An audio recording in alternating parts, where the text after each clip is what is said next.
Hello दोस्तों, मैं अंजलि त्रिवेदी आपके अपने चैनल एक्सप्लोरिंग स्टडी में आप सभी का स्वागत करती हूं। दोस्तों, आज हम सब एक बहुत ही महत्वपूर्ण टॉपिक को डिस्कस करेंगे जिसका नाम है समास। दोस्तों, यह टॉपिक परीक्षा की दृष्टि से बहुत ही महत्वपूर्ण टॉपिक है। कोई भी एग्ज़ाम हो, जैसे TET, CTET, super TET, DElEd के कोई भी एग्ज़ाम या अदर एग्ज़ाम, इस टॉपिक से क्वेश्चन पूछे जाते हैं। तो दोस्तों, अगर आप अच्छे से अच्छे मार्क्स गेन करना चाहते हैं तो वीडियो को एंड तक ज़रूर देखिएगा और बिना स्किप किए हुए देखिएगा, क्योंकि मैं इसमें बीच बीच में बहुत ही महत्वपूर्ण बातें बताऊंगी और वीडियो के एंड में मैंने प्रीवियस ईयर क्वेश्चन भी ऐड किए हैं जो एग्ज़ाम के लिए बहुत ही महत्वपूर्ण है। तो आइए दोस्तों, हम अपना सेशन स्टार्ट करते हैं। तो दोस्तों, सबसे पहले हम सब जानेंगे समास क्या है। दो या दो से अधिक पदों या शब्दों से मिलकर जब एक संक्षिप्त पद या शब्द बनता है तो उसे समास कहा जाता है। दोस्तों, हम ये कह सकते हैं कि जब दो या दो से अधिक पद मिलकर एक नया शब्द बनाते हैं तो उसे समास कहते हैं। समास का शाब्दिक अर्थ है संक्षेप, यानी कि छोटा। अतः शब्द संक्षेपीकरण की प्रक्रिया को ही समास कहते हैं। समास होने के बाद परस्पर मिले हुए पद समासिक पद या समस्त पद कहलाते हैं। आइए दोस्तों, समास के कुछ उदाहरण देखते हैं। जैसे माता और पिता, इसका समासिक पद हो जाएगा माता पिता। राजा का पुत्र, राजपुत्र। रोग से पीड़ित, रोग पीड़ित। मन से चाहा, मन चाहा। दोस्तों, हम लोगों ने उपर्युक्त लाइन्स में देखा है कि जब दो या दो से अधिक पद मिलकर एक नया शब्द बनाते हैं तो उसे समास कहते हैं। दोस्तों, इन एग्जाम्पल्स में वही बताया गया है। अब आइए देखते हैं समास विग्रह क्या है। समासिक पद को अलग अलग करने की प्रक्रिया को ही समास विग्रह कहा जाता है। जैसे माता पिता, इसका जब विग्रह किया गया तो माता और पिता हो गया। राजपुत्र, इसका जब विग्रह किया गया तो राजा का पुत्र हो गया। इसी प्रकार रोग पीड़ित, रोग से पीड़ित, और मन चाहा का विग्रह हो जाएगा मन से चाहा। दोस्तों, अब हम सभी जानेंगे समास के भेद कौन कौन से हैं। तो दोस्तों, समास के 6 भेद हैं। पहला अव्ययी भाव समास, दूसरा तत्पुरुष समास, तीसरा कर्मधारय समास, चौथा द्विगु समास, पांचवा द्वंद्व समास और छठवां और लास्ट बहुब्रीहि समास। ये हैं समास के भेद। आइए दोस्तों, देखते हैं अव्ययी भाव समास की डेफिनेशन। तो जिस समास का प्रथम पद प्रधान और अव्यय होता है वह अव्ययी भाव समास कहलाता है। इसमें पहला पद अव्यय और दूसरा पद प्रायः जातिवाचक संज्ञा होता है। समासिक पद अव्यय हो जाता है। दोस्तों, इसमें यह भी कह सकते हैं कि जो पहला पद होता है वह उपसर्ग होता है। अव्यय क्या होते हैं? ऐसे शब्दांश जिससे अनेक शब्द बनाए जा सकें, उपसर्ग की तरह। दोस्तों, ये जो अव्यय होता है ये कभी चेंज नहीं होता, न इसका लिंग चेंज होता है न इसका वचन चेंज होता है। और हम अव्ययी भाव समास को कैसे पहचानेंगे? तो इसकी यह पहचान है कि पहला पद छोटा होता है और एक शब्द कई बार आते हैं। दोस्तों, इस बात का विशेष ध्यान दीजिएगा कि जहाँ पर वर्ड्स रिपीट हों, जैसे कि रात रात, दिन दिन, थोड़ा थोड़ा, इन दो शब्दों के बीच में भी डैश होगा, लेकिन यहाँ पर द्वंद्व समास ना होकर अव्ययी भाव समास होगा। पहला पद जैसे कि अनु, आ, यथा, प्रति, हर, यावत, यानी कि उपसर्ग हों। आइए देखते हैं कुछ इसके एग्जाम्पल्स। पहला एग्जाम्पल है जैसे यथा संभव, जैसा संभव हो या संभावना के अनुसार। दूसरा एग्जाम्पल देखेंगे प्रतिदिन, प्रत्येक दिन या दिन दिन। भरपेट, पेट भरकर। रातों रात, रात ही रात में। बेशक, शक के बिना। आमरण, मृत्यु पर्यंत या मृत्यु तक। दोस्तों, ये अव्ययी भाव समास में पहला पद उपसर्ग होगा, अव्यय होगा और प्रधान होगा। ये इसकी विशेषता है। आइए दोस्तों, अब हम सभी जानेंगे तत्पुरुष समास क्या है। जिस समास में दूसरा या उत्तर पद प्रधान होता है वह तत्पुरुष समास कहलाता है। इसमें कर्म कारक से लेकर अधिकरण कारक तक की विभक्तियों का लोप होता है। जिस तत्पुरुष में जिस विभक्ति का लोप होता है उसे उसी कारक से संबंधित तत्पुरुष कहा जाता है। अर्थात दोस्तों, जो तत्पुरुष समास होता है इनमें दो शब्दों के बीच विभक्तियों का लोप होता है। जहाँ ऐसा देखने को मिले हम वहाँ पर तत्पुरुष समास को ही टिक कर देंगे, यानी कि विभक्तियों का लोप वाले समास में तत्पुरुष समास होगा। इसकी पहचान हम ऐसे करेंगे जैसे दो पदों के बीच को, से, के द्वारा, से, के लिए, का, की, के, में, पर, ये अगर आए तो हम तत्पुरुष समास ही टिक कर देंगे। अब दोस्तों, तत्पुरुष समास के भी 6 भेद होते हैं। पहला भेद है कर्म तत्पुरुष, दूसरा है करण तत्पुरुष, तीसरा है संप्रदान तत्पुरुष, चौथा है अपादान तत्पुरुष, पांचवा है संबंध तत्पुरुष और छठा और लास्ट है अधिकरण तत्पुरुष। आइए दोस्तों, अब हम सभी जानें कर्म तत्पुरुष क्या है। तो दोस्तों, इस समास में कर्म कारक की विभक्ति यानी कि को का लोप होता है। जैसे गुणातीत, गुण को पार किया हुआ, शरणागत, शरण को आगत, चिड़ी मार, चिड़ियों को मारने वाला, माखन चोर, माखन को चुराने वाला, गगन चुंबी, गगन को चूमने वाला। दोस्तों, हम सभी ने देखा इन सारे एग्जाम्पल्स में को विभक्ति का लोप है, इसलिए इन एग्जाम्पल्स में कर्म तत्पुरुष है। इसी प्रकार अब जानेंगे करण तत्पुरुष क्या है। इसमें करण कारक की विभक्ति से या के द्वारा का लोप होता है। जैसे शोकाकुल यानी कि शोक से आकुल, भूखमरा, भूख से मरा हुआ, तुलसीकृत, तुलसी द्वारा कृत, मनचाहा, मन से चाहा, हस्तलिखित, हाथ से लिखा हुआ। दोस्तों, उपर्युक्त उदाहरणों में विभक्ति से या के द्वारा का लोप है, इसलिए इस समास में करण तत्पुरुष है। अब जानेंगे संप्रदान तत्पुरुष। दोस्तों, इसमें संप्रदान कारक की विभक्ति के लिए का लोप होता है।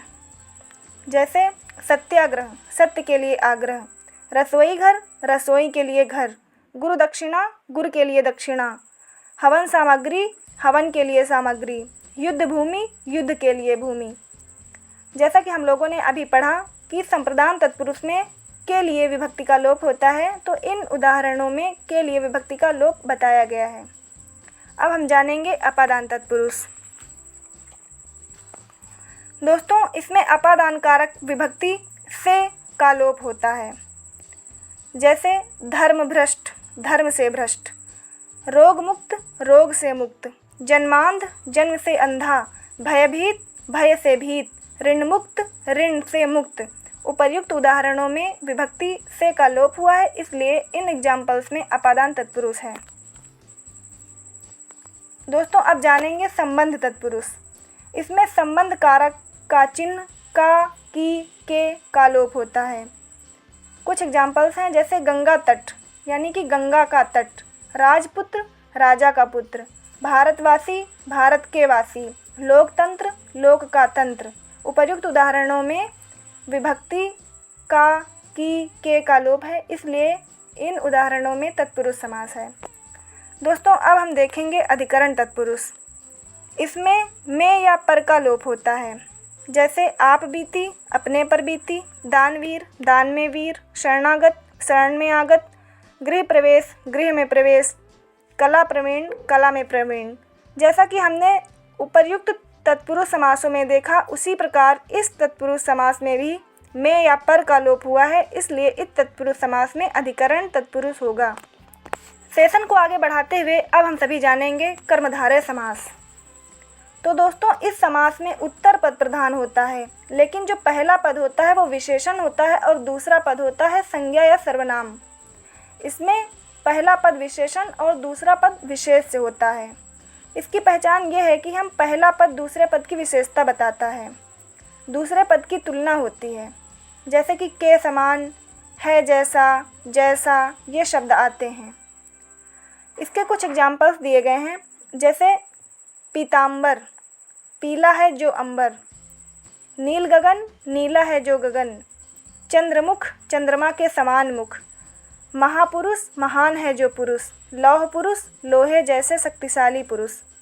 यानी कि कर्मधारय समास में जैसे कि हम लोगों ने अभी पढ़ा कि पहला पद विशेषण होगा जो दूसरे पद की विशेषता को बतलाएगा, तो इन उदाहरणों में यही देखने को मिल रहा है। जैसे पीताम्बर, पीला है जो अंबर, यानी कि जो वस्त्र है वो कैसा है, पीला है, तो इस वस्त्र की विशेषता है कि यह पीला वस्त्र है, इसलिए इसमें कर्मधारय समास है। इसी प्रकार और भी जो एग्जाम्पल्स हैं उनमें भी कर्मधारय समास है।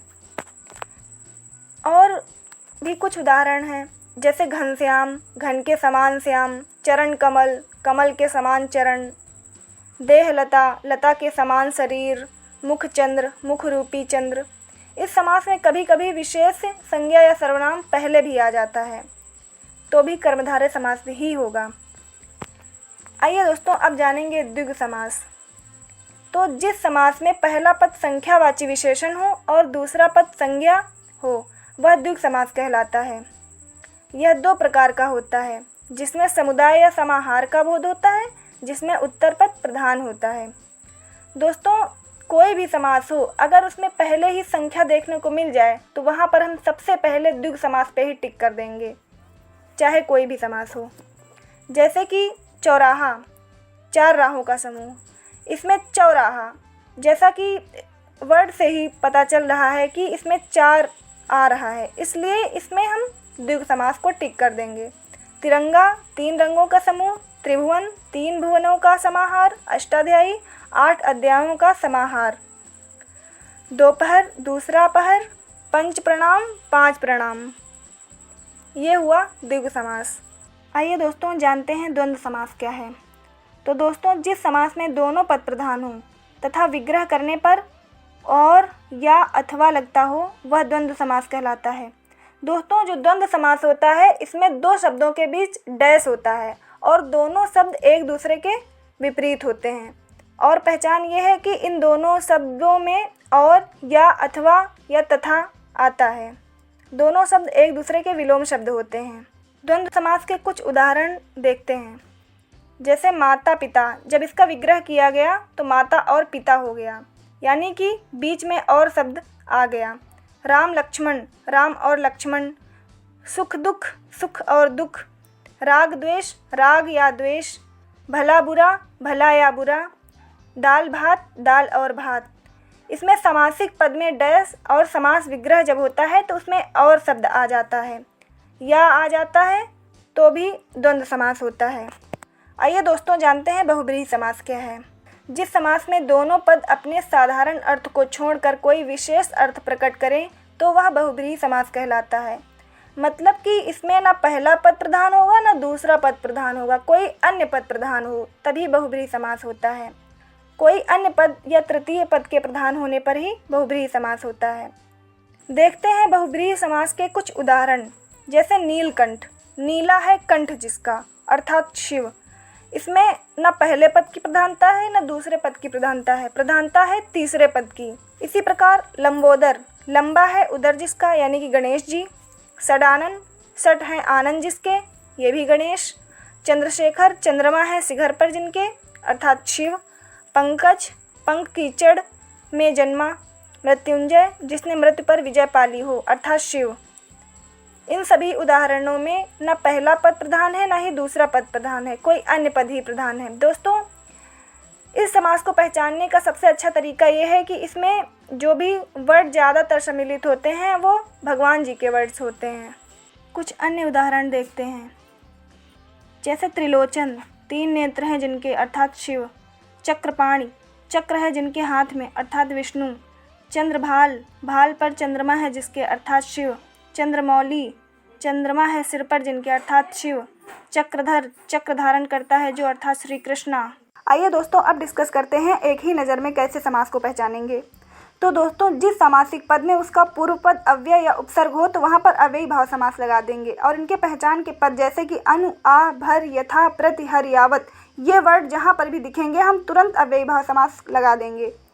जैसे कि यथासंभव, प्रतिदिन, भरपेट, रातों रात, बेशक, आमरण, इन सब में अव्ययी भाव समास है। अब हम जानेंगे इसी प्रकार तत्पुरुष समास को कैसे पहचानेंगे। तो दोस्तों, जिस समासिक पद में प्रथमा और संबोधन को छोड़कर द्वितीय से सप्तमी तक कारक चिन्हों का लोप होता है वहाँ पर तत्पुरुष समास हो जाएगा।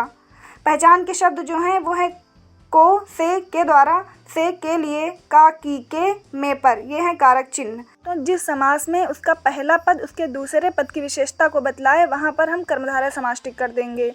जैसे कि नील गगन, तो नीला है जो गगन, गगन तो है लेकिन कैसा है, नीला है गगन, यानी कि पहला जो शब्द है वो दूसरे शब्द की विशेषता को बतला रहा है, इसलिए यहाँ पर कर्मधारय समास होगा।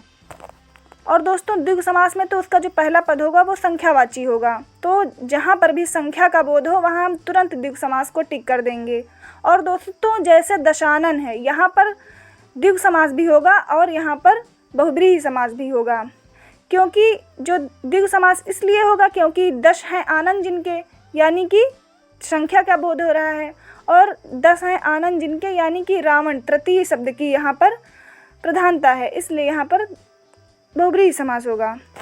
और दोस्तों जिस समास में दोनों पद प्रधान हों और एक दूसरे के बीच में और या अथवा तथा ये शब्द आए, वहाँ पर हम द्वंद्व समास को टिक कर देंगे। और दोस्तों ये दोनों शब्द मोस्टली एक दूसरे के विपरीत होते हैं, जैसे माता पिता, माता और पिता, इसमें और शब्द आया है इसलिए यहाँ पर द्वंद्व समास है।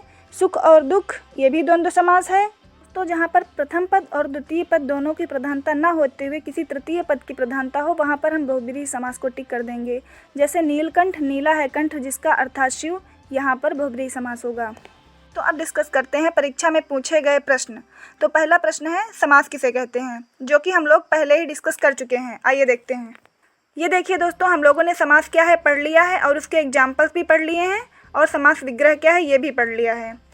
अब दोस्तों दूसरा क्वेश्चन है समास किसे कहते हैं, जिसको हम लोगों ने पढ़ लिया है, वो देखते हैं। ये देखिए दोस्तों, समास होने के बाद परस्पर मिले हुए पद को सामासिक पद या समस्त पद कहते हैं। अब तीसरा क्वेश्चन है दोस्तों, बहुब्रीहि समास किसे कहते हैं, 2 उदाहरण देकर समझाइए, जो कि हम लोगों ने ऑलरेडी डिस्कस कर लिया है, ये भी देखते हैं।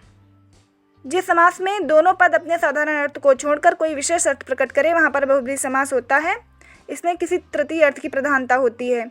बहुत सारे एग्जाम्पल्स दिए गए हैं दोस्तों, आपको जो भी अच्छा लगे आप एग्जाम्पल दे सकते हैं। इसी प्रकार कर्मधारय समास किसे कहते हैं, ये भी हम लोगों ने डिस्कस कर लिया है। ये देखिए दोस्तों, हम लोगों ने कर्मधारय समास क्या है और इसकी डेफिनेशन पढ़ ली है, और बहुत सारे एग्जाम्पल दिए गए हैं। जो आपको अच्छा लगे आप एग्जाम्पल दे सकते हैं। नेक्स्ट क्वेश्चन है दोस्तों, जो कि ऑब्जेक्टिव है, महाकवि शब्द में प्रयुक्त समास है। पहला ऑप्शन दिया गया है कर्मधारय, दूसरा है अव्ययीभाव, तीसरा तत्पुरुष और चौथा बहुब्रीहि। तो दोस्तों महाकवि यानी कि महान है जो कवि, पहले पद दूसरे की विशेषता बतला रहा है, इसलिए यहाँ पर कर्मधारय समास होगा। इसी प्रकार प्रसंगोचित शब्द किस समास का उदाहरण है, तो दोस्तों यह तत्पुरुष समास का उदाहरण है, जिसका विग्रह है प्रसंग के अनुसार उचित। दोस्तों नेक्स्ट क्वेश्चन है, चौराहा शब्द में समास है। इसका पहला ऑप्शन है अव्ययीभाव समास, दूसरा ऑप्शन है द्वंद्व समास, तीसरा ऑप्शन है द्विगु समास और चौथा ऑप्शन है तत्पुरुष समास। तो दोस्तों जो चौराहा शब्द का समास विग्रह होता है वो होता है 4 राहों का समाहार, जिसमें 4 संख्यावाचक विशेषण है, इसलिए दोस्तों चौराहा शब्द में द्विगु समास होगा, अर्थात option number 3 is the right answer. दोस्तों नेक्स्ट क्वेश्चन है, समास विग्रह किसे कहते हैं, किन्हीं 3 समास के नाम तथा उनके एक एक उदाहरण लिखिए। दोस्तों हम लोगों ने ये सब ऑलरेडी डिस्कस कर लिया है, आइए देखते हैं। तो दोस्तों यह रहा समास विग्रह। समासिक पद को अलग अलग करने की प्रक्रिया को समास विग्रह कहा जाता है। दोस्तों क्वेश्चन में पूछा गया था कि कोई 3 समास के नाम। दोस्तों यहाँ पर समास के 6 भेद बताए गए हैं, आप किन्हीं 3 समासों के नाम उत्तर में दे सकते हैं, और इसके कई सारे एग्जाम्पल्स हैं, कोई भी एग्जाम्पल आप सेलेक्ट कर सकते हैं और उत्तर दे सकते हैं। दोस्तों इस सेशन में इतना ही, मिलते हैं नेक्स्ट सेशन में। और हाँ दोस्तों, ये सेशन आपको अच्छा लगा हो तो लाइक करें, सब्सक्राइब करें और शेयर करें, ताकि और भी दोस्तों को हेल्प मिल सके। Over and out.